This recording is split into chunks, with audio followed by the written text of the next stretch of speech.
Ladies and gentlemen, boys and girls, children of appropriate ages, this is the Daily Deucey podcast. Today is Friday, Pizza Day, January 29th. Uh, Honestly, the whole entire world's still talking about this Gamestop stuff. So I am going to address it probably, hopefully, for the last time. And then we're going to move on to a little local story, a little entertainment story. This is probably not going to be too long of an episode. We're going to get in and out quick. And my boy Jay Casey, shout out to him. The show is sponsored by James Casey and RLS Enterprises, high-end machinery making for clients like SpaceX and the weed environment. But we're going to go into the story here. And, I had said initially that, like, how I feel, this isn't like some just group of poor people that banded together to really redistribute wealth. I kept saying, like, there's at least a person or a couple people at the top of this who are going to make out really heavy, and it's going to eat these little people. And those are the people that are going to get hurt. And that's why Robinhood and everything stopped his trading, not because they gave a shit if GameStop made money or not. So meet the Redditor who made millions off GameStop and started a market frenzy. So this is your boy. This is the guy that's battling out corporate America, and he's the one that really cares about the little guy. This guy.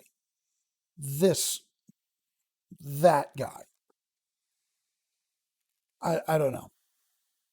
Keith Gill, the Redditor known as Deep Fucking Value, gosh darn it, New York Post, who led an army of average Joes to drive up the cost of GameStop stocks, is everything you'd expect him to be. He's 34, wears an orange samurai-esque headband over his shoulder-length hair, loves cat t-shirts, and operates a YouTube channel from a Boston basement behind a desk littered with used cups, assorted tech gear, sports hats, and Uno cards. Not for nothing, I have one cup. I have graduated up to the first floor, and I do not have any fucking cat t-shirts. Okay? But I am a YouTuber. Not nearly as successful as this guy.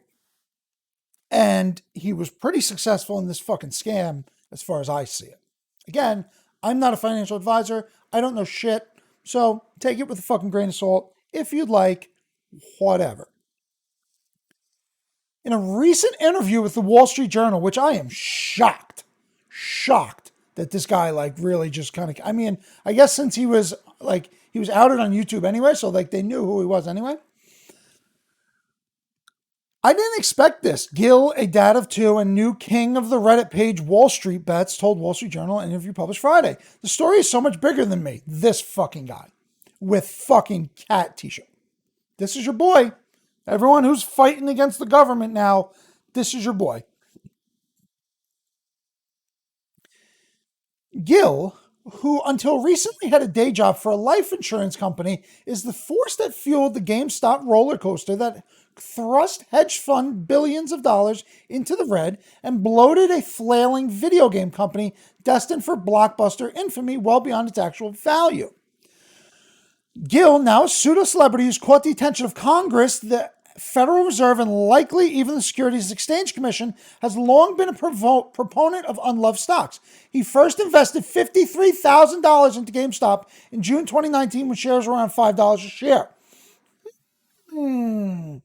Prepping? A move that people at the time called crazy as the video game company grappled with the advent of online streaming. It was crazy because GameStop sucks. I will not come off of that. Whether you think we're saving the fucking world by robbing the fucking hedge fund people, GameStop is shitty for the fucking video game industry, shitty for retail industry, and shitty for the people that work for them. I will not come off of that.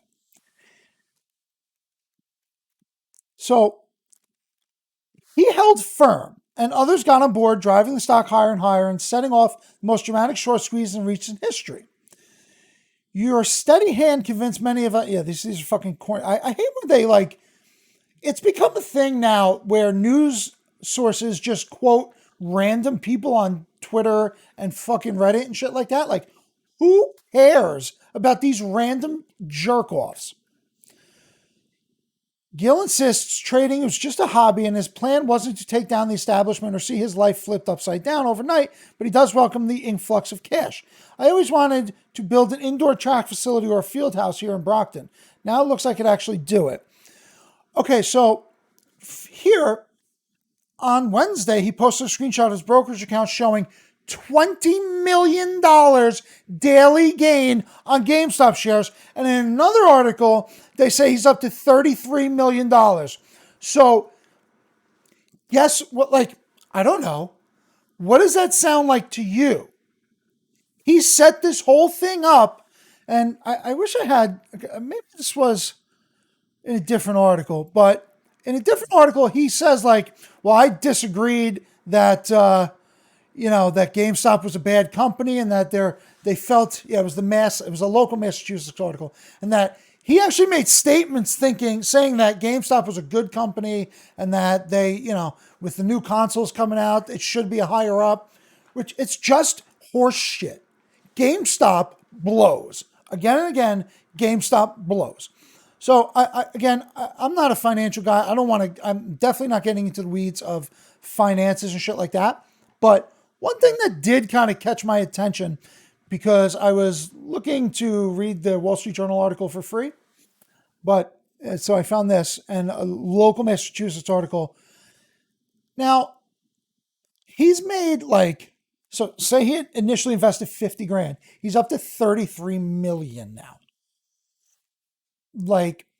So when all these schmoes who made like $500 or $5 grand, they start to cash out, how do you think, that means when people start cashing out, the price goes down. So if this guy pulls his millions, what do you think's going to happen to the price? Okay. Now, again, this is like some weird Wall Street on Parade website forum, a citizen guide to Wall Street, some guy's blog. I don't even know who it is. Wall Street on Parade registered U.S. Patent and Trademark Office. News Russ and Pam Martins. Hey, Russ and Pam. Okay, so real quick here. GameStop, will the real Keith Gill please stand up? By Pam Martins. Hey, Pam. Shout out to Pam Martins and Wall Street on Parade. The Wall Street Journal has an article up naming Keith Gill as the fellow that started GameStop mania at Wall Street Bets. The article says that Gill, until recently, worked in marketing for Massachusetts Mutual Life Insurance Company. Now, before I even get to the rest of it, let me see, so you can see more better. Great. So when I was talking to my roommate Eric, and I just talked to him again before this, one of the big things that he had said was that, these people aren't registered, they're not making, so if these people are registered and they're doing these things, that they're really going to be in a world of hurt. According to FINRA's broker check, a Keith Patrick Gill, employed at a subsidiary of Massachusetts Mutual, MML Investor Services, has held trading licenses since 2012 and got his Series 7 stock trading license in 2016. On November 1st, 2016, FINRA shows that Gill received his Series 24 principal's license, making him eligible to supervise other licensed brokers.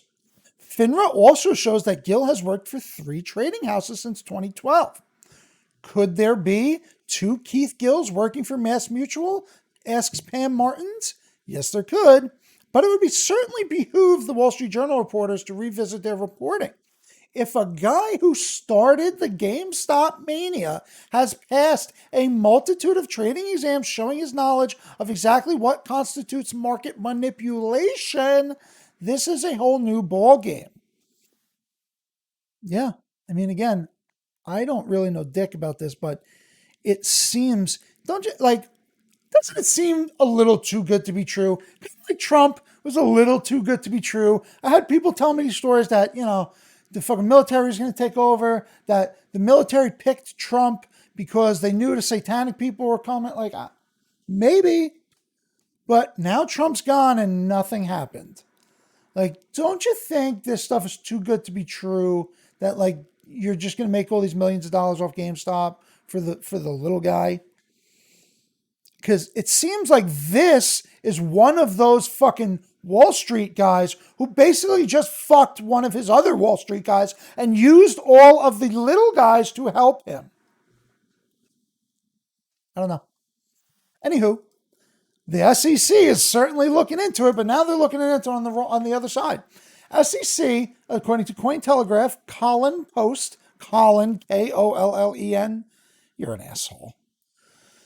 SEC is looking into Robinhood's handling of GameStop trading, fearing that recent delistings and volatility undermine market confidence. The U.S. security regulators say it is looking into the Robinhood fiasco. So 3:03 p.m. on 129 Deucey crypto update. We have Bitcoin at 33,957, back up 4% for the day. We have 1336 for Ethereum, just about even for the day. 134 and 76 cents for Litecoin, 3% for the day. And XRP is actually up 8% at 28 cents for the day. So the U.S. securities watchdog is looking into the affair of Robinhood and the Redditors. That's so weird. At least in so many words, the Securities and Exchange Commission made a joint statement on Friday expressing concern over the extreme price volatility of certain stocks' trading prices over the past several days. Though the commission didn't use the words GameStop, Robinhood, or Reddit, it's obvious that the commission is talking about the recent chaos surrounding the three. It's already attracted major regulatory pressure. The SEC, however, did specify the commission will closely review actions taken by regulated entities that may disadvantage investors or otherwise unduly inhibit their ability to trade certain securities. Sure. Robinhood, already the subject of enormous backlash from its users, is clearly in the sights of the announcement, as it is the regulated entity at the heart of the news. So it's not unprecedented for them to shut down stocks. Now, this was an interesting part of this, and this is why I wanted to read this to kind of wrap it together. At the same time, many point to the Reddit Wall Street Bets group united in buying and holding GameStop as an example of classic market manipulation or other securities laws violations in a new media venue. Mark Powers, formerly of the SEC's Enforcement Office and currently an adjunct professor on blockchain regulations at FIU, defended this view, but put forward alternatives to classic enforcement.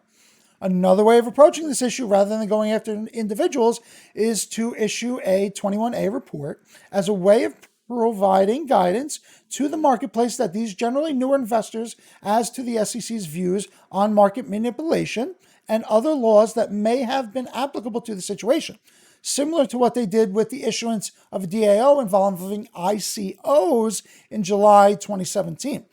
Which again, I mean, that's a little different, but an ICO, so an initial coin offering, where people kind of like fucking Dogecoin, not for nothing. Dogecoin might have been fucking ICO, but it didn't even they made these crypto coins that didn't do anything. Regardless of your understanding of crypto and whatever, each coin is supposed to actually have some sort of function and value. Most of these didn't, but in the crypto burst of July 2017, you had people paying to buy into these initial coin offerings before they were released.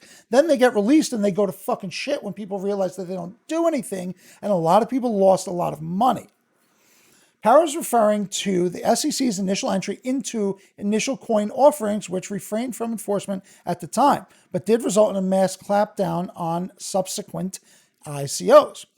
But maybe it's a result of a House, Senate, and presidency suddenly under Democratic rule and eager to roll back the pro-Wall Street legacy of the past 4 years. But very few at the federal level are seriously talking about doing anything about the Redditors. So, yeah, I don't know. I honestly don't know what's going to happen. I hope all fucking poor people and whatever make money off their crypto. I don't know if I even reported on it, but there was an article about some kid took out a second mortgage for $70 grand on his parents' house and bought GameStop stock with it. I hope you cashed out, bud, because if you put 70 grand into GameStop when it was 100 and now it's up to fucking 400, great. But As soon as a couple whales start dropping, that's going to plummet. And then you're going to say, no, it's going to go back up. Trust me. I've been there. It's with fucking like gambling too. No, I'm going to get back to that spot. And then it keeps going down and you keep wanting to get back to that spot. And then all of a sudden you're at fucking even. And you're like, well, I'm at even now. I got to keep going. We'll see, man. We'll see. I've seen it so many times in stocks and gambling and crypto. It's people fall into problems, which probably has to do with this lady. Montville Union President embezzled $600,000 to pay credit card debt, authorities say. A Montville woman allegedly embezzled more than $600,000 from her union's pension and healthcare funds to pay credit card debts run up at high-end stores like Bloomie's and Neiman Marcus. Dorothy McBride, 74. Dorothy. Could you imagine getting ripped off by a lady named Dorothy? Oh, Lord. She was charged with embezzlement of labor union assets, embezzlement from employee benefits plans. She appeared, this is federal, man. She is fucked. She appeared in federal court on Thursday via video conference. $250,000 unsecured bond. Wow, she put it up, huh? I mean, shit. If convicted, she faces a maximum of 10 years of prison and fines up to $500,000. Murray Richmond, Murray, McBride's Bronx attorney said Thursday evening that his client maintains her innocence completely. I've known Dorothy McBride for at least 40 years. I'm like, well, she's a lawyer for 40 years, bub. She's always been an upright, hardworking person for this union. Maybe she's like, he can't be the union lawyer because then he would be fighting against her. I will deal with the allegations accordingly. Oh, that's not too fucking confidence abiding. Abiding? I don't fucking know. Cares. McBride served for nearly 20 years as the president of unnamed Montville Labor Union affiliated with the communication workers. She's also works as the funds administrator, which gave her control over the union's businesses and finances. She was removed in 2018 after an audit by the parent organization, according to the criminal complaint, as were several of her family members who served as union officers and trustees. The subsequent criminal investigation found that from January 2016 to June 2018, McBride allegedly used $100,000 in union money to pay personal expenses she accumulated on credit cards from Amex, Barclays, Bloomingdale's, and Neiman Marcus. During the same time span, she allegedly stole another $534,000 from the pension and healthcare funds to pay down her Amex card. See, that's fucked up, man, because like that money is going to fucking like people's literal health and life. I don't know. Like, I don't really have too much of a comment on this one. Like, this lady's an asshole, and I really hope she goes to jail. But, I mean, sometimes when you want to be part of a union, you don't want to deal with all these things in your personal finances and everything like that. So you just have everyone else do it. So I'm certainly not getting into the fucking union, non-union debate on this because I don't really give a fuck either way. I see positives and negatives on both sides, but like, how there was just one person that was in charge of hundreds of thousands of dollars and no one else thought to kind of take a look at that is a little crazy to me. So onto the Deucey entertainment section. Holy shit, 18 minutes already. Good. We'll just blow past this. Game of Thrones animated series in early development at HBO Max. An animated Game of Thrones series is in the very early development at HBO Max, Variety has confirmed with sources. There are no details about the focus of the potential series would be, and no writers or talent are currently attached to the project. And HBO Max declined to comment. Great reporting. So, Variety also exclusively reported on the Tales of Dunk and Egg, the series that's going to follow the novellas that we had touched on. HBO is currently prepping the live-action prequel, House of the Dragon, again, which is going to touch on the Targaryen Civil War in Westeros. Now, here's kind of where it gets into the meat here. It had been a high priority at Warner Media to expand the Game of Thrones world since the Mothership series ended in 2019.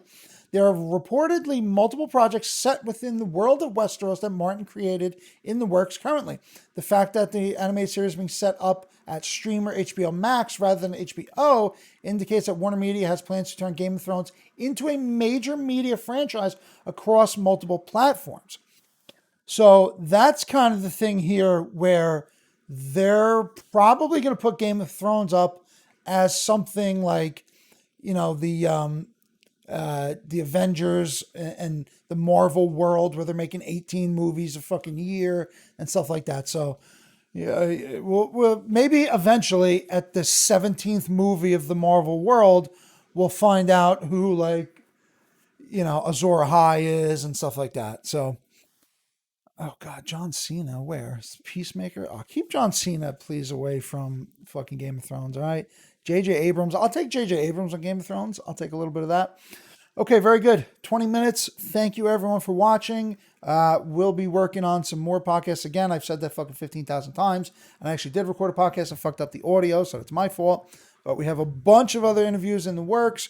We have the Twitch stream on point here. We'll go to the full face Twitch stream. Deuce Daily. I try to do that every night, at least about an hour. Thank you, everyone, for watching and listening, and adios.